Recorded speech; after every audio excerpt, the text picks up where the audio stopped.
Bonjour à tous, j'espère que vous allez bien. On se retrouve aujourd'hui dans une vidéo dans laquelle je vais vous raconter l'histoire et le parcours de Alexandre Pietchochkin, qui est plus connu sous le surnom du tueur à l'échiquier. Vous allez le voir, c'est l'un des pires tueurs en série de l'histoire, en tout cas si on compte en termes et en nombre de victimes.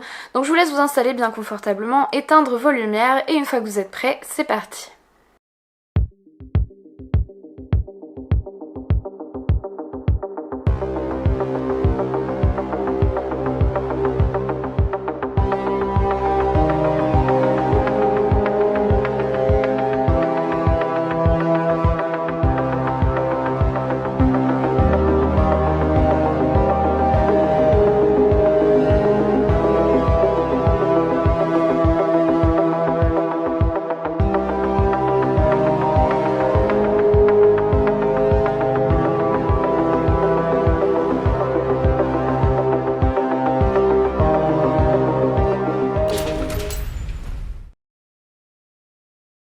Alexandre Pietchochkin est né le 9 avril 1974 dans la banlieue de Moscou, à Metchishki, et il y a plusieurs éléments qui sont vraiment intéressants à relever dans son enfance. Premièrement, première chose, c'est le fait qu'il a été abandonné par son père alors qu'il avait tout juste 9 mois. Son père est complètement parti, il est parti, il a refait sa vie et donc il l'a laissé à sa mère. Donc il a été élevé par sa mère mais aussi par son grand-père auquel il vouait vraiment une énorme admiration. Pour lui, son grand-père, c'était finalement un peu le substitut de la figure paternelle. Et ce grand-père va aussi l'abandonner, entre guillemets, puisqu'il va se remarier, refaire sa vie, et du coup quitter la maison et laisser Alexandre tout seul. Bébé, c'est un petit garçon tout à fait normal, en tout cas selon sa mère, il est calme, il est sociable, mais il va se passer un événement qui va certainement venir un peu bouleverser les choses, puisque quand Alexandre a 4 ans, il va faire une chute de balançoire. Et je pense que si vous avez déjà écouté des histoires de tueurs en série, vous avez remarqué que c'est quelque chose qui arrive fréquemment, pas forcément les accidents de balançoire bien sûr, mais les accidents et les traumatismes crâniens, vraiment les chocs à la tête durant l'enfance, c'est quelque chose qu'on retrouve très souvent en fait quand on fait l'histoire des tueurs en série. Et vraiment ça a été relevé par le FBI, il y a un pourcentage assez significatif de cas de tueurs en série qui ont vécu ce genre de traumatisme dans leur enfance. Honnêtement, je crois pas qu'on ait véritablement l'explication, on sait pas exactement pourquoi est-ce qu'on retrouve ça aussi souvent dans l'enfance des tueurs en série. Je ne sais pas du tout pourquoi est-ce qu'on connaît pas la réelle finalité, la réelle cause de ou conséquence, enfin bref, pourquoi est-ce qu'il y a cette corrélation entre ces deux événements. Peut-être qu'il y a véritablement la réponse, il faudrait que je fasse mes recherches, mais je pense vraiment que les neuropsychologues pourraient vraiment se poser la question et peut-être essayer de comprendre. En tout cas voilà, c'est quelque chose qu'on retrouve très souvent, vous le savez.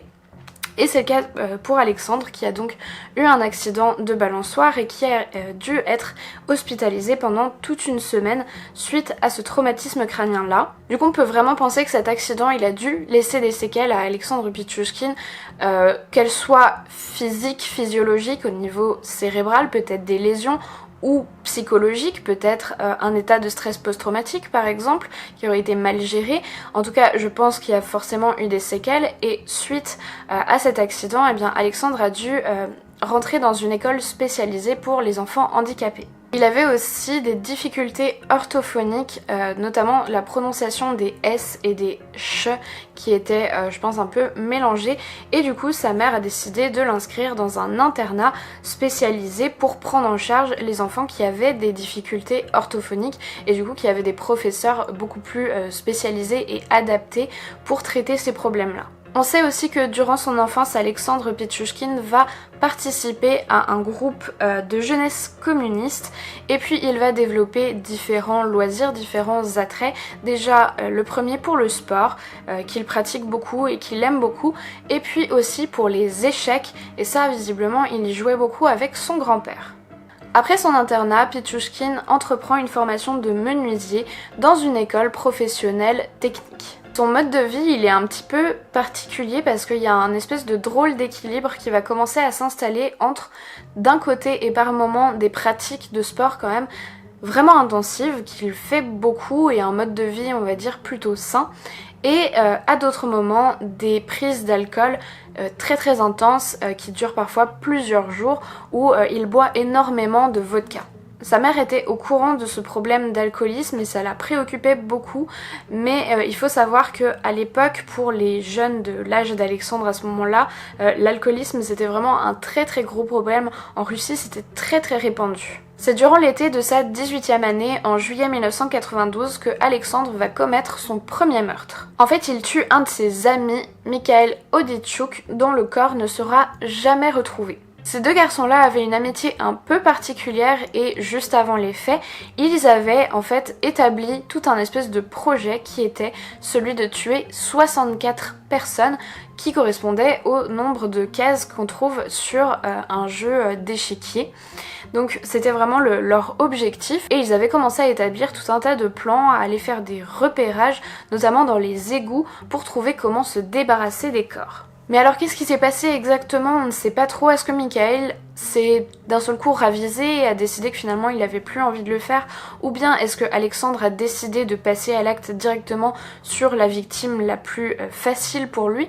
Toujours est-il que alors qu'il se trouvait dans les égouts, Alexandre a pris la corde qu'avait apportée la victime et il l'a étranglée avec, puis ensuite il a abandonné son corps dans les égouts. À son procès, Pichushkin a précisé à propos de ce meurtre-là, il ne savait pas qu'il cherchait sa propre tombe. À l'époque, l'enquête sur la disparition de Mikhail va évidemment remonter jusqu'à Alexandre Pichushkin. Il sera interrogé mais ne sera absolument jamais inquiété dans cette affaire. Lui a déclaré plus tard à propos de ce meurtre « Le premier meurtre est comme un premier amour, il ne s'oublie jamais ». Il est aussi intéressant de noter que cette mort, elle intervient juste après la médiatisation et le procès d'un des plus grands tueurs en série de l'histoire, qui était un Russe justement, Andrei Tchikatilo. Il y a une probable influence de cette figure-là sur Alexandre Pichushkin et je pense que Tchikatilo, il va être à la fois un modèle pour Alexandre mais aussi devenir peut-être le maître à dépasser. Pendant les 9 années qui suivent, Alexandre ne repasse pas à l'acte. Il va enchaîner tous les petits boulots de type vendeur, manutentionnaire dans un pays qui est en très grande difficulté économique, donc je pense que c'était pas forcément facile pour lui. Et il va continuer vraiment beaucoup à s'entraîner physiquement, à faire beaucoup de sport et à gagner en musculature, de même qu'il va aussi continuer à énormément s'alcooliser. Et c'est justement au bout de 9 ans à des personnes qui ont également des problèmes d'alcoolisme qu'il va commencer à s'attaquer. Alexandre Pichushkin, il avait un mode opératoire assez classique, tous ses meurtres se sont plus ou moins déroulés de la même manière. Premièrement, ils se déroulaient tous dans le parc de Bitsevsky, qui est un très grand parc de Moscou. C'est un petit peu comme notre bois de Boulogne, mais en version 2 à 3 fois plus grand, donc c'est vraiment énorme. Et lui, sa tactique, c'était d'aborder des personnes fragiles, vulnérables, comme des SDF ou des marginaux, des personnes âgées isolées, désociabilisées, etc.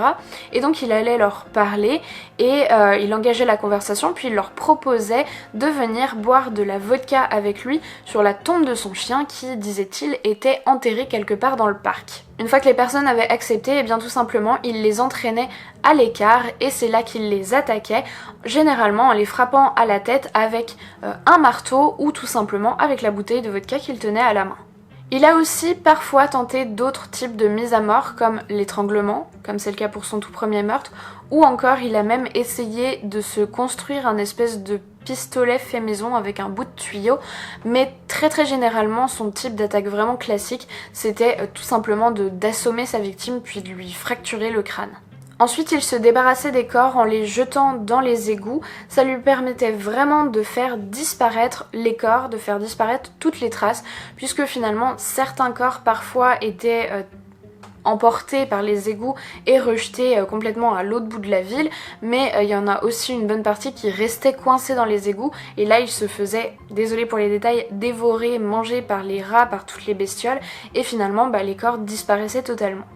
3 d'entre ces victimes qui ont été balancées comme ça dans les égouts n'étaient en fait pas décédées quand il est parti et du coup elles ont pu par vraiment miracle réussir à s'en sortir alors qu'elles avaient été laissées pour mortes. C'est alors que Pichushkin va adopter un comportement qui va ensuite devenir sa signature de tueur en série, qui lui servait à la fois pour s'assurer que ses victimes étaient véritablement bien décédées, mais aussi, je pense, qu'il lui procurait beaucoup de plaisir dans quelque chose de complètement sadique, parce qu'en fait, donc, comme je vous l'ai dit, il frappait ses victimes au crâne, et en fait, il leur ouvrait carrément le crâne en l'écrasant quoi, et ensuite il insérait soit des tessons de bouteille, soit des branches directement dans le cerveau. Lui a même raconté « J'aimais bien le bruit du crâne qui se brise ». Et petit à petit, ce qu'on va voir, c'est que Pichushkin va progressivement de plus en plus jouer avec la police, je pense parce qu'il avait un ego vraiment démesuré, qu'il cherchait à attirer l'attention, qu'il voulait être reconnu pour ses crimes, qu'il avait envie d'entendre parler de ses crimes, et en fait, comme si vous voulez, il s'en prenait à des SDF ou à des marginaux dont personne ne se préoccupait réellement et qu'en plus il faisait disparaître les corps, il n'y avait jamais d'enquête qui était ouverte. Donc il a commencé à ne plus balancer les corps dans les égouts, mais à les laisser bien en évidence dans le parc de la Bitsa pour qu'ils soient retrouvés par des personnes et qu'on commence véritablement à mener des enquêtes sur le fameux tueur. Mais ça, c'était sans compter le fonctionnement de la police russe de l'époque qui n'hésitait absolument pas à bâcler des enquêtes pour pouvoir obtenir un très haut quota d'élucidation des affaires criminelles, et du coup, beaucoup de ces disparitions ou parfois de ces corps qui étaient retrouvés étaient tout simplement classés comme des accidents ou des suicides. Et puis ce qu'il faisait aussi pour essayer de faire passer encore quelques autres cadavres comme ça, c'est que quand il y avait un tueur qui était arrêté pour un meurtre quelconque, et ben ils en faisaient passer un ou deux en plus à son compte. Et donc Pichushkin, qui voit finalement ses crimes être attribués à d'autres personnes, qui n'est toujours pas sous les projecteurs qui l'attend, et bien ce qu'il va faire, c'est qu'il va aller encore plus loin et qu'il va commencer à s'attaquer à des personnes qu'il connaissait, des personnes par exemple ses collègues ou des gens qui venaient dans le magasin dans lequel il travaillait, etc. Et il va prendre de plus en plus de risques afin justement de pouvoir attirer l'attention sur lui, et c'est ce qui finalement le perdra. Et puis il y a aussi en parallèle le fait que sa signature, qui était vraiment extrêmement particulière, a fini par faire qu'il est devenu complètement indéniable qu'il y avait un tueur en série qui rôdait dans le parc de la Bitsa. La police a bien dû se rendre à l'évidence et ça s'est su. La presse a commencé enfin à faire des articles sur ces affaires-là et à le désigner sous le surnom du monstre de la Bitsa. Alors comme je vous le disais, à force de pousser, d'aller de plus en plus loin, eh bien Alexandre Pichushkin a fini par être arrêté. C'est arrivé en fait quand on a découvert le corps de Marina Moskalyova, qui était une jeune femme de 36 ans qui a été retrouvée donc morte dans le parc de la Bitsa avec des blessures très caractéristiques du fameux tueur en série. Et du coup les enquêteurs, eh bien ils se sont rendus chez elle, ils ont interrogé sa famille et en fait son fils, il leur a donné un papier sur lequel il y avait les coordonnées d'un homme qui était un de ses collègues qu'elle était censée rejoindre le jour de sa disparition, et elle avait noté justement le numéro de téléphone sur un petit papier et l'avait donné à son fils pour qu'il puisse l'appeler au cas où. Donc ça c'est première chose. Et puis deuxième chose, dans les affaires de la victime, ils ont découvert des tickets de métro, notamment un avec la date, le lieu, etc. Donc en regardant les caméras de vidéosurveillance, ils ont pu voir la victime quelques heures avant sa mort, qui était bel et bien accompagnée de Alexandre Pichushkin.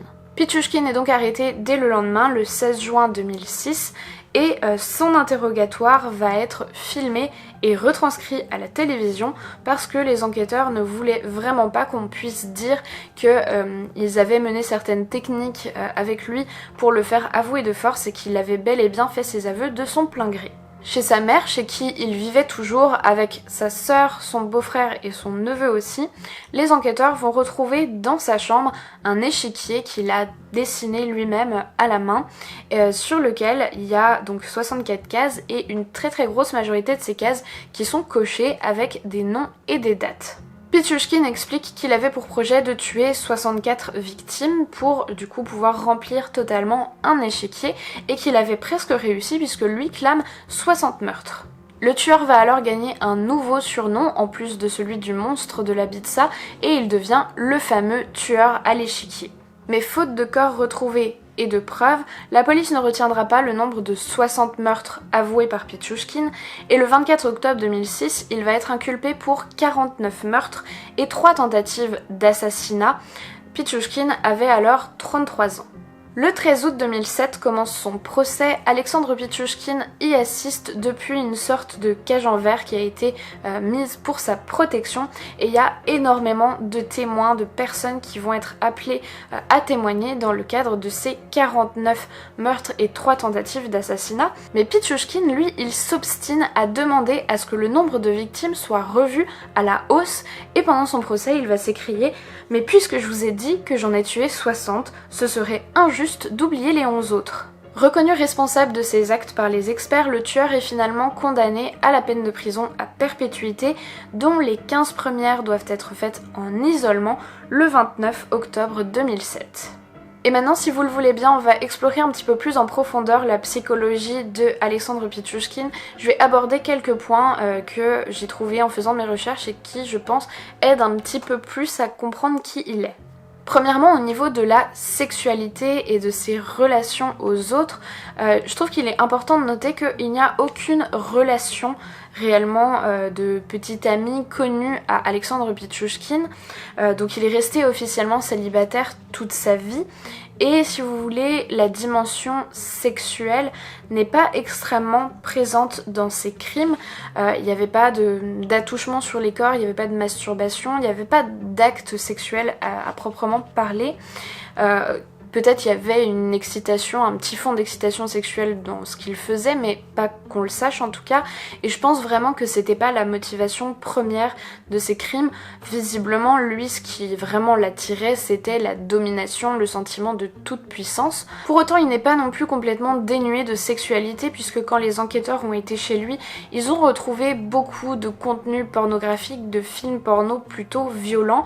Donc c'est quelque chose qui visiblement existait bien en lui, mais simplement qui n'était pas, je pense, la motivation principale à commettre des meurtres. Alors ce qui revient beaucoup dans l'histoire de Alexandre Pietrushkin, c'est le sentiment de toute puissance qui est vraiment très important et un délire que j'ai trouvé presque mystique dans certaines de ses interviews quand il explique ce que ça pouvait lui faire ressentir de tuer des gens. Donc je vais vous lire quelques passages de ses entretiens, des petites citations et puis tout simplement les discuter avec vous. Déjà, visiblement, son plaisir à lui, c'était de faire passer les personnes d'un état, donc la vie, à un autre, la mort.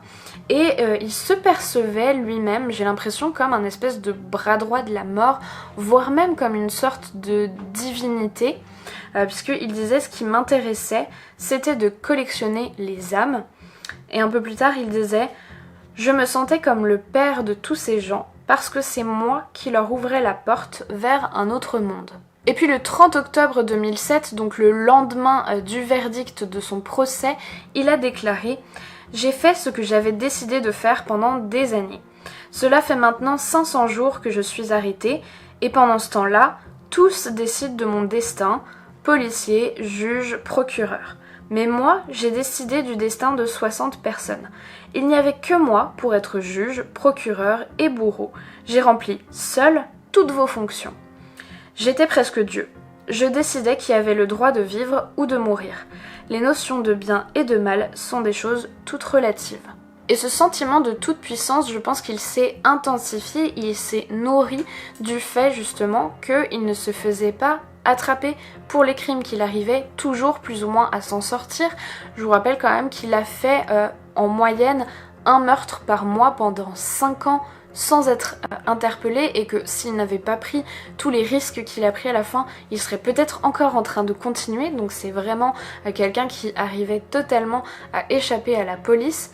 Et ça c'est quelque chose qu'on voit vraiment bien dans une citation que j'ai décidé de vous lire, quelque chose qu'il a dit alors qu'il était déjà en prison. Ça et son sadisme, vous allez voir. Oui, j'éprouvais plus de plaisir à tuer des personnes que je connaissais. Mais j'ai aussi trouvé un moyen d'avoir des étrangers, et ce n'est pas facile. Leurs proches ont dit qu'ils n'auraient jamais suivi un inconnu. Un jeune garçon, Koryadjin, ça c'est le nom d'une des victimes, je quittais le bureau de police et je savais que tout pouvait être un piège, mais je ne me suis pas fait attraper. Au niveau des motivations d'Alexandre Pichouchkine, c'est pas réellement très clair, c'est pas hyper bien défini. Je pense vraiment que, en tout cas l'élément que j'ai décidé de mettre en avant, c'est principalement son narcissisme qui est complètement démesuré, ça il y a plein de choses qui nous le prouvent. D'abord, les enquêteurs, quand ils sont arrivés dans sa chambre, ils ont vu qu'il collectionnait absolument tous les articles de presse qui parlaient de ses crimes, qui parlaient de lui, etc. C'est vraiment quelque chose qu'il collectionnait et ça c'est quelque chose que bon nombre de tueurs en série qui ont justement ce côté très narcissique, très développé font. Il y a aussi cette volonté vraiment ardente, complètement brûlante chez lui d'avoir et qu'on lui reconnaisse plus de victimes que Chikatilo, puisque rappelez-vous, il a vraiment insisté pour qu'il y ait ces 11 personnes, 11 victimes en plus reconnues au moment du procès, ce qui l'aurait porté à un quota de 60, sachant que finalement il a été condamné que pour 49 victimes et que Chikatilo, lui, il en avait 53 à son palmarès, entre guillemets, et donc je pense que vraiment sa motivation c'était de réussir à le battre. Vous le savez, on retrouve très souvent des troubles de la personnalité narcissique chez les tueurs en série, mais alors chez Pichouchkine, je pense que vraiment c'est extrêmement visible. C'est vraiment quelqu'un qui veut se sentir supérieur à la police, aux autres, etc. Et c'est aussi quelqu'un qui est complètement dans la recherche de la célébrité et qui commet ses crimes pour être finalement connu, pour être le meilleur des meilleurs ou le pire des pires chez les tueurs en série et qui va vraiment tout faire pour finalement être pas se faire attraper, puisqu'il faut pas se faire attraper trop tôt bien sûr, mais en même temps être reconnu pour être l'un des pires monstres de l'histoire et chercher véritablement la célébrité dans ses actes. Lui, à propos de ses motivations, voilà certaines choses qu'il a pu dire. Dans tous les cas, je tuais pour vivre, parce que lorsque l'on tue, ça signifie qu'on est en vie. Non, je ne regrette pas ce que j'ai fait, tellement d'efforts et d'énergie dépensés. Me repentir, je ne me repens pas, ce serait une formalité terne. Ça ne changera pas ma sentence. Depuis que je suis petit, j'ai rêvé... Tout était différent à l'époque. Et tout a fini par devenir comme je l'espérais. Je savais que j'étais fait lorsqu'ils ont commencé à me presser à propos de 12 victimes, mais ils ont tous été surpris quand ils ont découvert que j'en avais en fait tué 60. J'ai regardé une émission à propos de moi à la télé. Dennis, un ancien camarade, a dit à la caméra « Quand on a appris qu'il avait commis ces crimes, je n'en revenais pas. » D'autres ont dit que j'étais un cas rare. Tuer juste pour tuer. Il n'y avait pas de motivation, ni race, ni sexe, ni religion. Quelqu'un a même écrit « Pichouchkine lui-même ne le sait pas, mais l'histoire de la criminologie est changée. Il entrera dans l'histoire à tout jamais. » Enfin, et pour clore ce profil psychologique du tueur, je vais aborder son incapacité à contrôler ses pulsions, puisque je pense que c'est finalement généralement ce qu'on nous demande si jamais quelqu'un peut éventuellement être relâché, etc.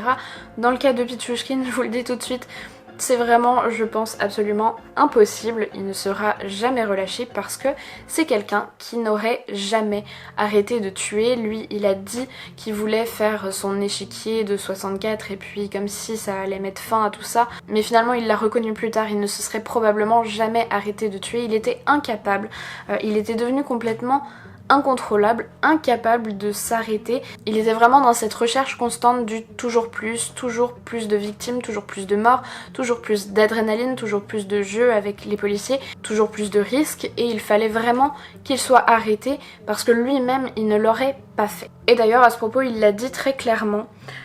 Chaque fois, je sentais que c'était une personne à moi, un feu brûlait en moi et ne s'arrêtait pas tant que je ne tuais pas, comme un drogué en manque. Je ne me serais jamais arrêtée. Jamais. Les policiers ont sauvé beaucoup de vies en me capturant. Et enfin, je terminerai avec l'une de ces phrases les plus célèbres, je pense. Pour moi, la vie sans tuer, c'est comme pour vous, la vie sans nourriture. Voilà, j'en ai terminé avec l'histoire d'Alexandre Pichouchkine, dit le tueur à l'échiquier. J'espère vraiment que cette vidéo vous a plu, qu'elle vous a intéressé et peut-être appris des choses. Merci à toutes les personnes qui m'ont retrouvée pour cette nouvelle vidéo. Merci aussi à toutes les personnes qui prennent le temps d'aller regarder des publicités sur mon compte Utip. Moi je vous dis à très vite pour une prochaine histoire. Je vous fais plein de gros bisous. Et en attendant, n'oubliez surtout pas de rallumer vos lumières. 1, 2, 3, 4. yeah.